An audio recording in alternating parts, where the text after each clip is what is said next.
Au début du XXIe siècle, le marché de l'électricité s'ouvre à la concurrence.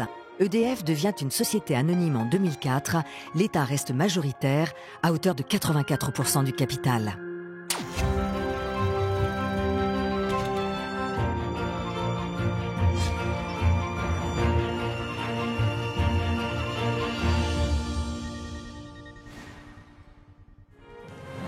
Comment tu la trouves? Elle est belle, non? On a bien fait de prendre celle-là. Voilà. C'est pas mal, hein? C'est à nous! C'est à nous! Bientôt, vous pourrez devenir actionnaire d'EDF.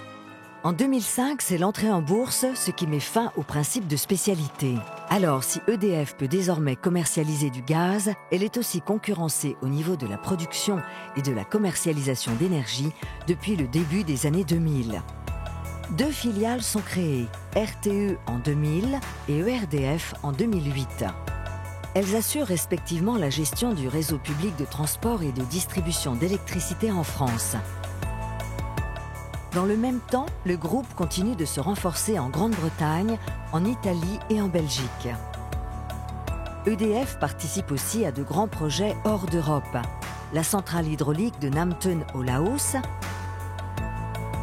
les centrales nucléaires de Linghao et de Taishan en Chine, les centrales solaires aux États-Unis et en Inde. L'entreprise crée des parcs hydroliens, éoliens, terrestres et offshore. Ceci pour un mix énergétique équilibré et une production d'énergie bas carbone. Aujourd'hui, le groupe EDF est présent dans plus de 30 pays et son chiffre d'affaires est généré à plus de 45% hors de France. Dans le domaine du nucléaire, EDF lance une 4e génération de réacteurs.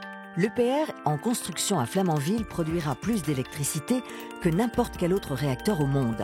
1650 MW, de quoi alimenter plus d'1 million de foyers. Parallèlement, le groupe investit dans la recherche sur les énergies du futur. Accueillir des énergies intermittentes comme le photovoltaïque ou l'éolien et intégrer les nouveaux usages tels que la voiture électrique nécessite d'adapter les réseaux nés au XXe siècle. C'est pourquoi EDF raisonne aujourd'hui en termes de villes et de réseaux intelligents, Smart Cities et Smart Grids.